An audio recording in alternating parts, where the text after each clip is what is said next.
Hi മക്കളെ, good morning. Welcome to skill zone career institute. നമ്മൾ ഇന്ന് പഠിക്കുന്നത് BA അറബിക്കിലെ ഫസ്റ്റ് സെമിസ്റ്ററിലെ എലക്റ്റീവ് കോഴ്സായിട്ടുള്ള ഹിസ്റ്ററി ഓഫ് ഇന്ത്യൻ നാഷണൽ മൂവ്മെൻറ്റിലെ പാർട്ട് 1 ആണ് നമ്മളിന്ന് പഠിക്കുന്നത്. അതിൽ ബ്ലോക്ക് 1 എന്ന് പറയുന്നത് foundation of colonial rule in India എന്നതാണ്. ഈ ബ്ലോക്ക് 1 യൂണിറ്റ് 1 ആയിട്ടുള്ള advent of European trading companies എന്ന് പറയുന്ന ചാപ്റ്ററാണ് നമ്മൾ ഇന്നിവിടെ ഡിസ്കസ് ചെയ്യുന്നത്. ചാപ്റ്ററിനെ കുറിച്ച് നമുക്കൊന്ന് ഡീറ്റെയിൽ ആയിട്ട് നോക്കാം. Firstly learning outcomes. ഫസ്റ്റ് നമ്മൾ എന്തിനാണ് ഈ ചാപ്റ്റർ പഠിക്കുന്നത് എന്ന് നമുക്കൊന്ന് നോക്കാം. First point is learning outcomes. നമ്മൾ ഈ ചാപ്റ്റർ എന്തിനാണ് പഠിക്കുന്നതെന്ന് നമുക്കൊന്ന് നോക്കാം. Understand how European trading companies were established in India. ഇന്ത്യയിൽ എങ്ങനെയാണ് യൂറോപ്യൻ ട്രേഡിംഗ് കമ്പനീസ് എസ്റ്റാബ്ലിഷ് ചെയ്തത്, അതുപോലെ learn their role in building a colonial empire. ഇന്ത്യയിൽ ഒരു കൊളോണിയൽ എംപയർ ബിൽഡ് ചെയ്യുന്നതിൽ യൂറോപ്യൻ ട്രേഡിംഗ് കമ്പനീസിൻ്റെ റോൾ എന്തായിരുന്നു, അല്ലെങ്കിൽ പങ്ക് എന്തായിരുന്നു എന്ന് നമുക്ക് പഠിക്കാം. അതുപോലെ know about the rivalries among these companies for trade monopoly. Trade മോണോപോളിക്ക് വേണ്ടി യൂറോപ്യൻ കമ്പനീസ് നടത്തിയിട്ടുള്ള റൈവൽറീസ്, മത്സരങ്ങൾ എന്തൊക്കെയെന്നത് നമുക്കൊന്ന് നോക്കാം. ഫസ്റ്റ് ഹെഡിങ് എന്ന് പറയുന്നത് advent of the European trading companies in India. Ancient trade links. India had trade relation with European countries through Arab merchants who carried goods especially spices to Europe. Ancient time മുതൽ തന്നെ ഇന്ത്യക്കാർക്ക് യൂറോപ്യൻസുമായിട്ട് trade relations ഉണ്ടായിരുന്നു. കാരണം ഇന്ത്യയിൽ നിന്ന് അറബികൾ spices യൂറോപ്പിലേക്ക് export ചെയ്യുകയാണ് ചെയ്തിരുന്നത്. ഇതുവഴി അറബികൾക്ക് ഇന്ത്യയിൽ ഒരു മൊണോപ്പൊളി ഉണ്ടായിരുന്നു.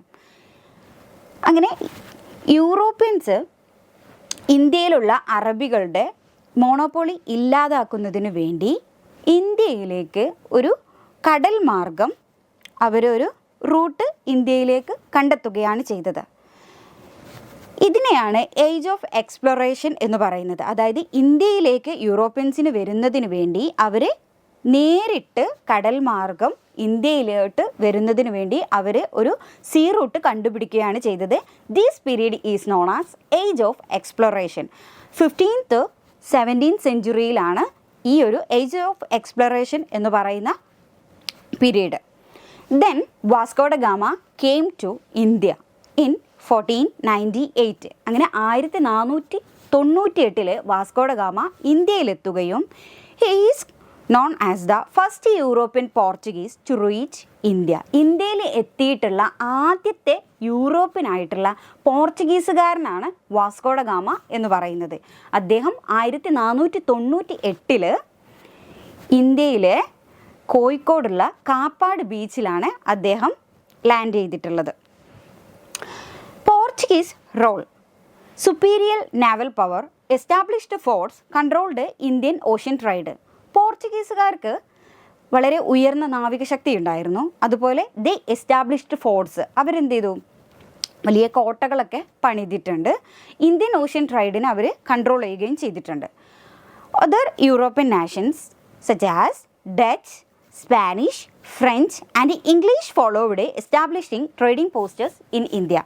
മറ്റ് യൂറോപ്യൻ കൺട്രീസ് ആയിട്ടുള്ള ഡച്ചുകാരും സ്പാനിഷുകാരും ഫ്രഞ്ചുകാർ, ഇംഗ്ലീഷുകാരൊക്കെ എന്ത് ചെയ്തു, ഇന്ത്യയിൽ ഒരു ട്രേഡിംഗ് പോസ്റ്റ് ഉണ്ടാക്കുന്നതിന് വേണ്ടി അവർ ട്രൈ ചെയ്യുകയും എസ്റ്റാബ്ലിഷ് ചെയ്യുകയും ചെയ്തു. British entry. British East India Company formed in 1600. 1600-കളിൽ British East India Company form ചെയ്യുകയാണ് ചെയ്തത്. Last major European power to arrive eventually dominating in India. ഇന്ത്യയിലേക്ക് വന്നിട്ടുള്ള മേജർ യൂറോപ്യൻ പവറിൽ ഒരു അധികാരശക്തി എന്ന് പറയുന്നത് ബ്രിട്ടീഷുകാരാണ്. ദേ ഡൊമിനേറ്റഡ് ഇന്ത്യ. അവർ ഇന്ത്യയിൽ ആധിപത്യം സ്ഥാപിക്കുകയും ചെയ്തിട്ടുണ്ട്. ഇനി ഇതിൻ്റെ ഒക്കെ ഒരു ഇമ്പാക്റ്റ് എന്താണെന്നുള്ളത് നോക്കാം. Foundation for European colonial empires, major role in shaping India's economic and political history. ഇന്ത്യയെ ഒരു യൂറോപ്യൻ കൊളോണിയൽ എംപയറാക്കി മാറ്റിയത് യൂറോപ്യൻസിൻ്റെ ഈ ഒരു ആഗമനം വഴിയാണ്. Major role in shaping in India's economic and political history. ഇന്ത്യയിലെ എക്കണോമിക് ആൻഡ് പൊളിറ്റിക്കൽ ഹിസ്റ്ററിയിൽ ഷെയ്പ്പ് ചെയ്യുന്നതിന് ഇന്ത്യയിലേക്ക് വന്നിട്ടുള്ള യൂറോപ്യൻ കൊളോണിയൽ എംപയേഴ്സിന് സാധിച്ചിട്ടുണ്ട്. ഇതാണ് യൂറോപ്യൻ കൊളോണിയൽസ് ഇന്ത്യയിലേക്ക് വന്നത് വഴി നമുക്ക് വന്നിട്ടുള്ള ഒരു ബെനിഫിറ്റ് എന്ന് പറയുന്നത്, അല്ലെങ്കിൽ ഒരു ഇമ്പാക്റ്റ് എന്ന് പറയുന്നത്. Next is the Portuguese in India. ഫസ്റ്റിൽ നമ്മൾ പറഞ്ഞു വാസ്കോഡഗാമ ഇന്ത്യയിൽ 1498 കോഴിക്കോടുള്ള കാപ്പാട് കപ്പലിറങ്ങി എന്നുള്ളത് നമ്മൾ ഡിസ്കസ് ചെയ്തു. ആ ഒരു പോയിൻ്റാണ് നമ്മൾ പറയുന്നത്. ഫസ്റ്റ് അറൈവൽ നമ്മൾ പറഞ്ഞു Portugal was the first European country to discover a sea route to India. Vasco da Gama landed at Calicut. പോർച്ചുഗലാണ് യൂറോപ്പിലേക്ക് ഒരു കടൽ മാർഗം വഴി വന്നിട്ടുള്ള ആദ്യത്തെ കൺട്രി എന്ന് പറയുന്നത് പോർച്ചുഗലാണ് എന്നുള്ളത് നമ്മൾ പറഞ്ഞു. വാസ്കോഡഗാമ കാലിക്കറ്റാണ് ഇറങ്ങിയത് എന്നുള്ളതും നമ്മൾ പറഞ്ഞു. പോർച്ചുഗീസുകാർ ഇന്ത്യയിലേക്ക് വരുന്നതിന് മെയിൻ ഗോൾ എന്ന് പറയുന്നത് to control the spice trade. Spice ട്രേഡുകൾ കൺട്രോൾ ചെയ്യുക എന്നതായിരുന്നു അവരുടെ മെയിൻ ലക്ഷ്യം എന്ന് പറയുന്നത്. ഇന്ത്യയിലേക്ക് പോർച്ചുഗീസുകാരനായ വാസ്കോഡഗാമ വരുന്നതിന് ഈ ഒരു ട്രിപ്പിൽ സ്പോൺസർ ചെയ്തത് കിങ് ഡോം മാനുവൽ ആയിരുന്നു. Gama sailed the Cape of Good Hope in Africa. ആഫ്രിക്കയിലെ ഗുഡ് ഹോപ്പ് മുനമ്പ് വഴിയാണ് ഗാമ ഇന്ത്യയിലെത്തിയത്. And warmly welcomed by the Zamorin ruler of Calicut. Calicut റൂളറായിരുന്ന സാമൂതിരി എന്ത് ചെയ്തു? വാമയെ വാംലി വെൽക്കം ചെയ്യുകയും ചെയ്തു, ഇന്ത്യയിലേക്ക് എന്ത് ചെയ്തു? സ്വാഗതം ചെയ്യുകയും ചെയ്തു. വാസ്കോഡഗാമ ഇന്ത്യയിലേക്ക് ആദ്യം വന്നത് 1498 എന്നാൽ ഇന്ത്യയിലേക്ക് രണ്ടാമതായിട്ട് വാസ്കോഡഗാമ അല്ല, പെട്രോ അൽവാരസ് ഗബ്രാൾ ഇന്ത്യയിലേക്ക് രണ്ടാമതായിട്ട് വന്നത് 1500. He came with 13 ships and 1200 men. 13 കപ്പലുകളും അതുപോലെ 1200 മെന്നുമായിട്ടാണ് പെട്രോ അൽവാരസ് ഗബ്രാളെ ഇന്ത്യയിലേക്ക് രണ്ടാമതായിട്ട് വന്നത് 1500. ഇനി തേർഡ് വിസിറ്റിന് മൂന്നാമതായിട്ട് ഇന്ത്യയിലേക്ക് പോർച്ചുഗീസുകാർ വന്നത് വാസ്കോഡഗാമ തന്നെയാണ്. പോർച്ചുഗീസുകാരുടെ പ്രതിനിധിയായിട്ട് വന്നത് വാസ്കോഡഗാമ തന്നെയാണ്.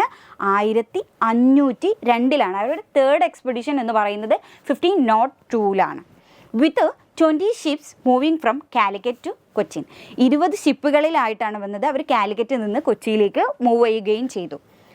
ഗാമ ഇന്ത്യയിലേക്ക് വന്നപ്പോൾ അദ്ദേഹം അറബികൾക്ക് ഇന്ത്യയിലുണ്ടായിട്ടുള്ള മോണോപോളി ഇല്ലാതാക്കുന്നതിന് വേണ്ടി ഗാമ ട്രൈ ചെയ്യുകയാണ് ചെയ്തത്. Gama sought to end Arab dominance in Indian trade. Indian ട്രൈഡിൽ അറബികൾക്കുണ്ടായിരുന്ന ഡൊമിനൻസ് എന്ത് ചെയ്തു? ഇല്ലാതാക്കുന്നതിന് വേണ്ടി ഗാമ സൗ ചെയ്യാൻ പോരാടുകയാണ് ചെയ്തത്. During these time local rivalries used conflict between Calicut and Cochin rulers to help Portuguese trade. കാലിക്കറ്റുകാരും കൊച്ചിക്കാരും തമ്മിലുണ്ടായിട്ടുള്ള ലോക്കൽ റൈവൽറീസ് ഈ സമയത്ത് ഉണ്ടാവുകയാണ് ചെയ്തത്. ഇതെന്ത് ചെയ്തു? പോർച്ചുഗീസുകാരുടെ ട്രൈഡ് ഇന്ത്യയിൽ വളർന്നു വരുന്നതിനെ ഹെൽപ്പ് ചെയ്യുകയാണ് ചെയ്തത്. Establishment founded A factory in Cochin and A prison in Kannur. പോർച്ചുഗീസുകാർ ഇന്ത്യയിലുള്ള കൊച്ചിയിൽ എന്ത് ചെയ്തു? ഒരു ഫാക്ടറി സ്ഥാപിക്കുകയും അതുപോലെ കണ്ണൂരിൽ എന്ത് ചെയ്തു? ഒരു പ്രിസൺ നിർമ്മിക്കുകയാണ് ചെയ്തത്. ഇതാണ് പോർച്ചുഗീസുകാർ ഇന്ത്യയിൽ ഫസ്റ്റായിട്ട് ചെയ്തിട്ടുള്ള ഒരു എസ്റ്റാബ്ലിഷ്മെൻറ്റ് എന്ന് പറയുന്നത്. Next is Portuguese East India Company. Casa da India managed Portuguese trade directly controlled by the crown. Casa da India എന്ന് പറയുന്നത് ഹൗസ് ഓഫ് ഇന്ത്യ എന്നതാണ് ഇതിൻ്റെ മീനിങ്. ഇത് പോർച്ചുഗീസ് ട്രൈഡ് ഇന്ത്യയിൽ മാനേജ് ചെയ്തിരുന്ന ഒരു ഗ്രൂപ്പിനെയാണ് കസാഡ ഇന്ത്യ എന്ന് പറയുന്നത്. ഹൗസ് ഓഫ് ഇന്ത്യ എന്നതാണ് അതിൻ്റെ meaning. Directly controlled by the crown. എന്നാൽ ഇതിൽ കൺട്രോൾ ചെയ്തിരുന്നത് ക്രൗൺ, രാജാക്കന്മാർ തന്നെയാണ് ഇവരെ കൺട്രോൾ ചെയ്തിരുന്നത്. Next one is free trade degree in 1517. 1570കളിലാണ് ഫ്രീ ട്രൈഡ് ഡിഗ്രി നടപ്പിലാക്കിയത്. King Sebastian allowed any Portuguese citizen to trade in India.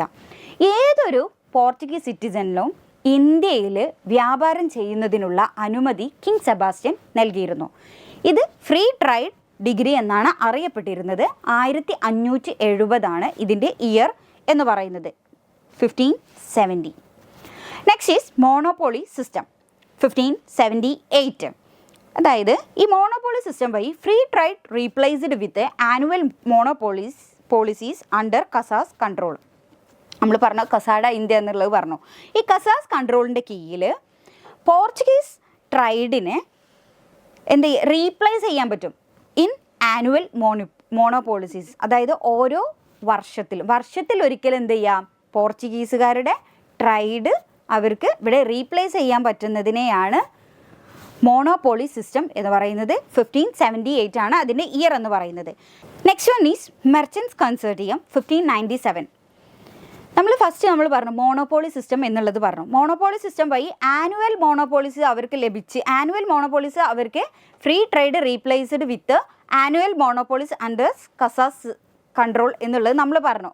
അതായത് വർഷത്തിൽ ഒരിക്കലാണ് അവർക്ക് ലഭിച്ചിരുന്നത്. എന്നാൽ മെർച്ചൻസ് കൺസോർട്ടിയം ഇൻ 1597 വഴി Portuguese merchants gained a monopoly for 6 years. അവർക്ക് 6 വർഷം ഇന്ത്യയിൽ ട്രേഡ് ചെയ്യുന്നതിനുള്ള മോണോപോളി ലഭിച്ചത് മെർച്ചൻസ് കൺസോർട്ടിയം വഴിയാണ്. അതിൻ്റെ ഇയർ എന്ന് പറയുന്നത് 1597 ആണ്.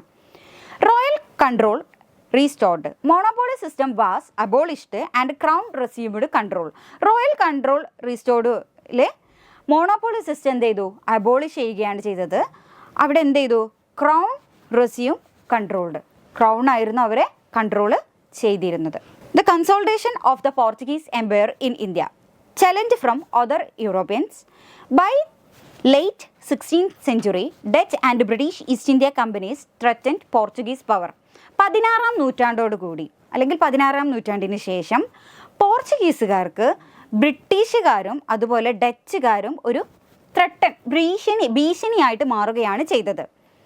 കൺസോൾഹോ ഡ India 1605 set up to protect Portuguese interest, abolished in 1614.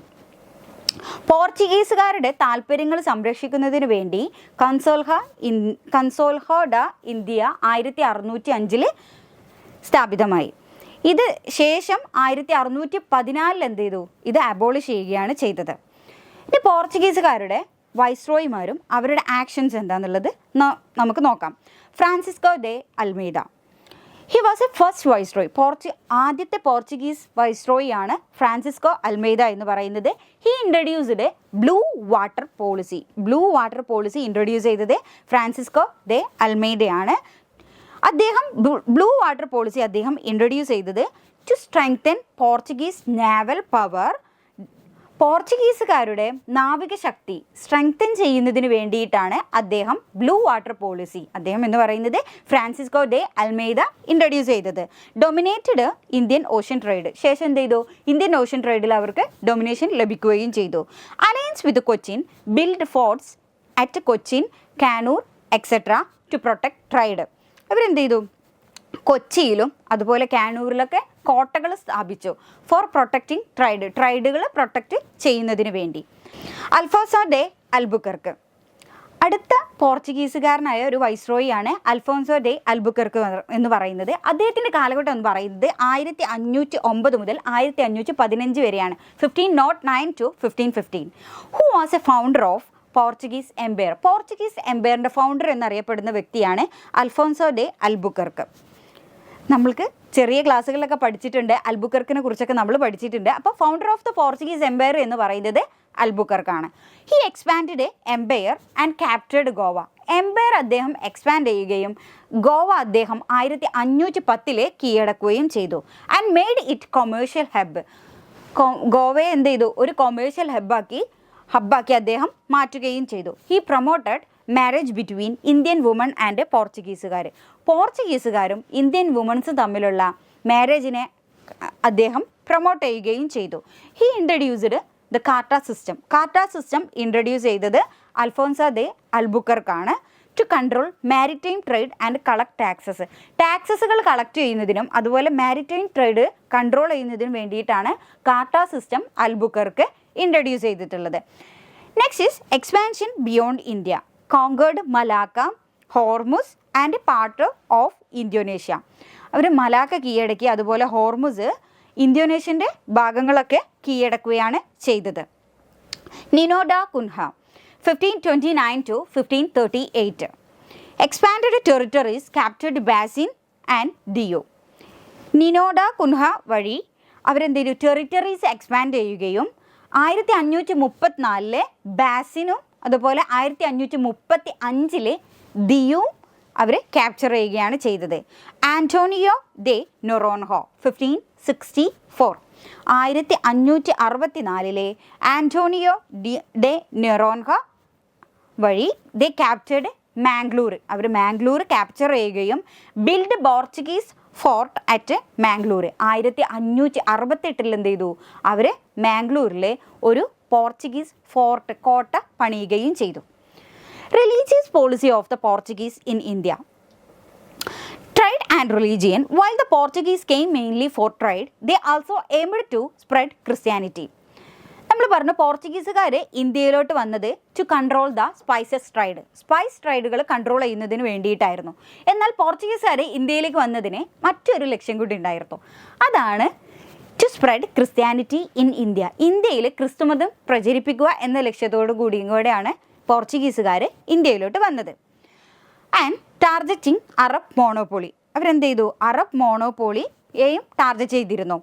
Fought Arab Muslim traders. അത് അറബ് മുസ്ലിം ട്രൈഡേഴ്സുമായിട്ട് അവർ ഫൈറ്റ് ചെയ്തിരുന്നു.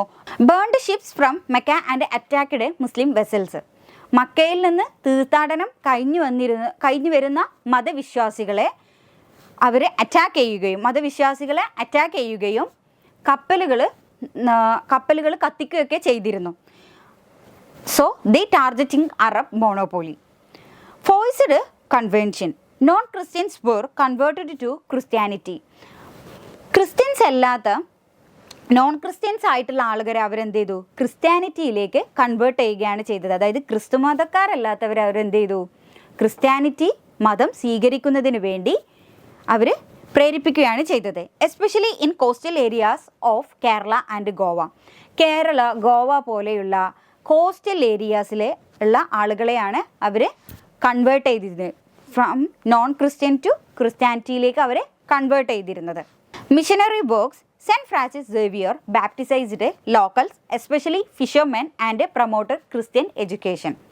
സെൻറ്റ് ഫ്രാൻസിസ് സേവിയർ ലോക്കൽസിലായിട്ടുള്ള ആളുകളെ ബാപ്റ്റിസൈസ് ചെയ്യുകയും, അതായത് അവരെ സ്നാനപ്പെടുത്തുകയും, എസ്പെഷ്യലി ഫിഷർമെൻ അതായത് മീൻപിടുത്തക്കാരെയും, and promoted Christian education Christian വിദ്യാഭ്യാസം നൽകുന്നതിനെ പ്രൊമോട്ട് ചെയ്യുകയും ചെയ്തു. Persecution. Non Catholic faced discrimination and restrictions under Portuguese rule. പോർച്ചുഗീസുകാരുടെ ഭരണത്തിന് കീഴിൽ നോൺ കാത്തോലിക്സ് ആയിട്ടുള്ള ആളുകൾ ഒരുപാട് ഡിസ്ക്രിമിനേഷൻസും അതുപോലെ റെസ്ട്രിക്ഷൻസൊക്കെ അനുഭവിച്ചിട്ടുണ്ട്. Next, the Dutch East India Company in India. ഇന്ത്യയിൽ Dutch East India Company form ചെയ്തത് 1602 1602.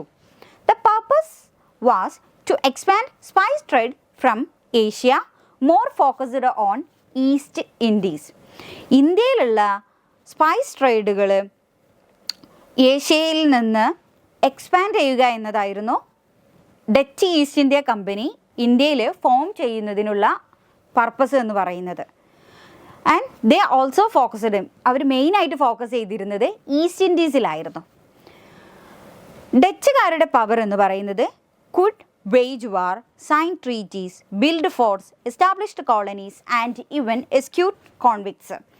ഡച്ചുകാർക്ക് കോട്ടകൾ പണിയുന്നതിനും കോളനികൾ സ്ഥാപിക്കുന്നതിനും അതുപോലെ എക്സിക്യൂട്ട് കോൺവിക്ട്സ് ഒക്കെ ചെയ്യുന്നതിനുള്ള പവർ ഡച്ചുകാർക്ക് ഉണ്ടായിരുന്നു. In India established trading post to support spice trade operation. ഇന്ത്യയിൽ അവരെന്ത് ചെയ്തു? ട്രേഡിംഗ് പോസ്റ്റുകൾ അവർ സ്ഥാപിക്കുകയാണ് ചെയ്തത് to support spice trade operation. Spice trade ഓപ്പറേഷനെ സപ്പോർട്ട് ചെയ്യുന്നതിന് വേണ്ടി. Arrival 1904. Dutch East India Company began trading in India on 11th November 1604. 1604 Dutch East India Company ഇന്ത്യയിൽ ബിഗാൻ ചെയ്യാൻ തുടങ്ങിയത്. Next, the Dutch settlement in India. Eastern coast focus. Dutch settled mainly on the Coromandel coast for textiles trade. ഡച്ചുകാർ മെയിനായിട്ട് focus ചെയ്തിരുന്നത് കോറമാൻഡൽ ഏരിയകളിലായിരുന്നു, കോറമാൻഡൽ തീരത്തായിരുന്നു for textiles ട്രേഡിന് വേണ്ടി. Capture from Portuguese took Pulicat and build castle കേഡിയ ദ മെയിൻ ഹെഡ് ക്വാർട്ടേഴ്സ്. 1520 പോർച്ചുഗീസുകാരിൽ നിന്ന് അവരെന്ത് ചെയ്തു, പുലിക്കാട് എന്ന് പറയുന്ന പ്രദേശം കീഴടക്കുകയും ശേഷം അവർ അവിടെ ഒരു കാസ്റ്റിൽ ഗേഡ്രിയ നിർമ്മിക്കുകയും ചെയ്തു. ഈ പുലിക്കാട് എന്ന് പറയുന്ന പ്രദേശം ശേഷം അവരുടെ ഹെഡ് ക്വാർട്ടറായിട്ട് മാറുകയാണ് ചെയ്തത്. മറ്റ് ഏരിയാസ് എന്ന് പറയുന്നത് the established trading posts in Bengal. ബംഗാളിൽ അവരൊരു ട്രേഡിംഗ് പോസ്റ്റ് സ്ഥാപിച്ചു. ആൻഡ് ഹൂഗ്ലി ആൾസോ, ഹൂഗ്ലിയിലും അവർ ട്രേഡിംഗ് പോസ്റ്റുകൾ സ്ഥാപിക്കുകയാണ് ചെയ്തത്. Next, rise of Dutch trade in India. They established first factory in Pulicat in 1608 under Vijayanagara ruler. ഡച്ചുകാർ വിജയനഗര റൂളേഴ്സുമായിട്ട് ബന്ധം പുലർത്തിയിരുന്നു. അങ്ങനെ വിജയനഗര റൂളേഴ്സിൻ്റെ സഹായത്തോടു കൂടി പുലിക്കാട്ടിൽ അവർ 1608 അവരുടെ ഫസ്റ്റത്തെ ഫാക്ടറി ബിൽഡ് ചെയ്യുകയാണ് ചെയ്തത്. പുലിക്കാട് എന്ന് പറയുന്നത് തമിഴ്നാട്ടിലുള്ള ഒരു പ്രദേശമാണ്. Trading station and factory setup in place like Masulipatnam. Trading stations അതുപോലെ ഫാക്ടറികളൊക്കെ അവർ സ്ഥാപിച്ചത് മസൂലിപട്ടണത്തായിരുന്നു. Main trade items were cotton textiles, silk, indigo and Coromandel chintz used for Dutch garments. അവർ മെയിനായിട്ട് അവരുടെ ട്രേഡ് ഐറ്റംസ് എന്ന് പറയുന്നത് കോട്ടൺ ടെക്സ്റ്റൈൽസ്, പരുത്തികൾ, അതുപോലെ silk, indigo, Coromandel chintz. Coromandel chintz ഡച്ചുകാർ യൂസ് ചെയ്തിരുന്നത് അവരുടെ ഗാർമെൻറ്റ്സിനും വേണ്ടിയിട്ടാണ് യൂസ് ചെയ്തിരുന്നത്. Active in slave trade, bringing people from Bengal, Kayalpatnam and Thengapatnam to Pulicat. They promoted also they also active in slave trade. ഡച്ചുകാർ സ്ലേവ് ട്രേഡിൽ അവർ വളരെയധികം ആക്റ്റീവായിരുന്നു. അവർ ബംഗാളിൽ നിന്നും കായൽ പട്ടണത്തിൽ നിന്നും തേങ്ങാപട്ടണത്തിൽ നിന്നൊക്കെ ആയിരുന്നു പുലിക്കാട്ടിലേക്ക് സ്ലേവ്സിനെ കൊണ്ടുപോയിരുന്നത്. അതായത് അടിമ കച്ചവടത്തിൽ ഡച്ചുകാർ വളരെയധികം ആക്റ്റീവായിരുന്നു. Expansion of trading network. Trading depots established Surat in 1616, Bengal in 1627. അവർ ട്രേഡിംഗ് ഡിപ്പോട്ട്സുകൾ അവർ എസ്റ്റാബ്ലിഷ് ചെയ്തിരുന്നു സൂറത്തിലും അതുപോലെ ബംഗാളിലും. 1616 അവർ ട്രേഡിംഗ് ഡിപ്പോട്ട്സുകൾ സൂറത്തിൽ എസ്റ്റാബ്ലിഷ് ചെയ്തത്. അതുപോലെ ബംഗാളിൽ 1627 അവർ എസ്റ്റാബ്ലിഷ് ചെയ്തത്. അതർ ഡച്ച് പോസ്റ്റസ്, മറ്റ് ഡച്ച് പോസ്റ്റുകൾ ഒന്ന് ബ്രോച്ച്, അതുപോലെ ക്യാമ്പെ, അഹമ്മദാബാദ്, നാഗപട്ടണം, മസൂലിപട്ടണം, കൊച്ചിൻ, ചിൻചൂര, ആഗ്ര ആൻഡ് പാട്ന. ഇതൊക്കെയാണ് ഡച്ചുകാരെ മറ്റുള്ള പോസ്റ്റസുകൾ എന്ന് പറയുന്നത്. Dutch controlled the spice land of Indonesia and parts of Malabar coast. അവർ ഇന്തോനേഷ്യയിലുള്ള സ്പൈസ് ഐലൻഡ്സുകൾ അവർ കൺട്രോൾ ചെയ്തിരുന്നു. അതുപോലെ മലബാർ കോസ്റ്റിലെ ഭാഗങ്ങളും ഡച്ചുകാരെ കൺട്രോൾ ചെയ്തിരുന്നു. Conflict and conquest. Defeated Portuguese in Malabar in 1661. മലബാറിലുള്ള പോർച്ചുഗീസുകാരെ 1661 അവർ പരാജയപ്പെടുത്തുകയും ക്യാപ്ചറിങ് കിലോൺ ആൻഡ് കൊച്ചിൻ. കിലോണും, അതായത് കിലോൺ എന്ന് പറയുന്നത് കണ്ണൂരും കൊച്ചിനെ അവർ ക്യാപ്ചർ ചെയ്യുകയും ചെയ്തു.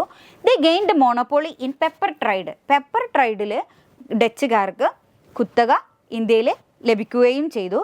The captured Pondicherry from French, later losing it back in 1699.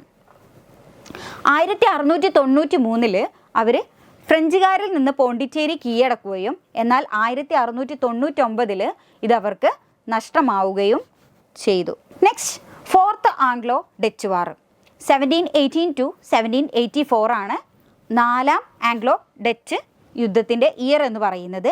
British destroyed Dutch ship and captured trading പോസ്റ്റുകൾ. ബ്രിട്ടീഷുകാർ ഡച്ചുകാരുടെ കപ്പലുകൾ ഡിസ്ട്രോയ് ചെയ്ത് നശിപ്പിക്കുകയും ട്രേഡിംഗ് പോസ്റ്റുകൾ എന്ത് ചെയ്തു, ക്യാപ്ചർ ചെയ്യുകയും ചെയ്തു. Dutch East India company faced financial crisis. Dutch East India കമ്പനിയിൽ എന്ത് ചെയ്തു, ഫിനാൻഷ്യൽ ക്രൈസിസ് ഉണ്ടാവുകയും then they declared bankruptcy in 1799. 1799 എന്ത് ചെയ്തു, 1799 ബാങ്ക്രപ്സി പ്രഖ്യാപിക്കുകയും ചെയ്തു. Professions in India and industries handed to Dutch crown. Most trading posts were closed. ഇതുവഴി എന്ത് ചെയ്തു, ട്രേഡിംഗ് പോസ്റ്റുകൾ ക്ലോസ് ചെയ്യുകയും ചെയ്തു. The decline of the Dutch East India company. Decline began mid 18th century due to. 18ാം നൂറ്റാണ്ടിൽ ഡച്ചുകാർ decline ചെയ്യുകയാണ് ചെയ്തത്. അതിൻ്റെ റീസൺസ് നമുക്കൊന്ന് നോക്കാം. Political changes affecting trade. Political changes എന്ത് ചെയ്തു? ട്രേഡിനെ, വ്യാപാരത്തെ എന്ത് ചെയ്തു? അഫക്റ്റ് ചെയ്യുകയാണ് ചെയ്തത്. Military weakness in controlling territories control ചെയ്യുന്നതിൽ അവർക്ക് മിലിറ്ററി പരമായിട്ടുള്ള വീക്ക്നെസ് ഉണ്ടാവുകയാണ് ചെയ്തത്. Defeated by Marthanda Varma in 1701 at Colachel. 1741 Colachel യുദ്ധത്തെക്കുറിച്ച് നമ്മൾ ചെറിയ ക്ലാസ്സിലൊക്കെ പഠിച്ചിട്ടുണ്ടാവും. അതിലെന്ത് ചെയ്തു? മാർത്താണ്ഡവർമ്മ ഡച്ചുകാരെ ഡിഫീറ്റ് ചെയ്യുകയാണ് ചെയ്തത്, അതായത് അവരെ തോൽപ്പിക്കുകയാണ് ചെയ്തത്. ഇതെന്ത് ചെയ്തു? ഡച്ചുകാർക്ക് ഇന്ത്യയിൽ ഡിക്ലൈൻ ചെയ്യുന്നതിനുള്ള ഒരു കാരണമായി മാറി. ലോസ് ഓഫ് അതോറിറ്റി ഇൻ മലബാറിൽ ഡച്ചുകാർക്കുള്ള ഒരു അധികാരം നഷ്ടമാവുകയും ചെയ്തു. Establishment of French settlement in India. Early French interest in India. As early as 1527, the French tried to establish trade relation with India. 1527 ഫ്രഞ്ചുകാർ ഇന്ത്യക്കാരുമായിട്ട് ഒരു വ്യാപാര ബന്ധത്തിൽ ഏർപ്പെടുന്നതിന് വേണ്ടിയിട്ട് ട്രൈ ചെയ്യുകയാണ് ചെയ്തത്. The French East India company was founded in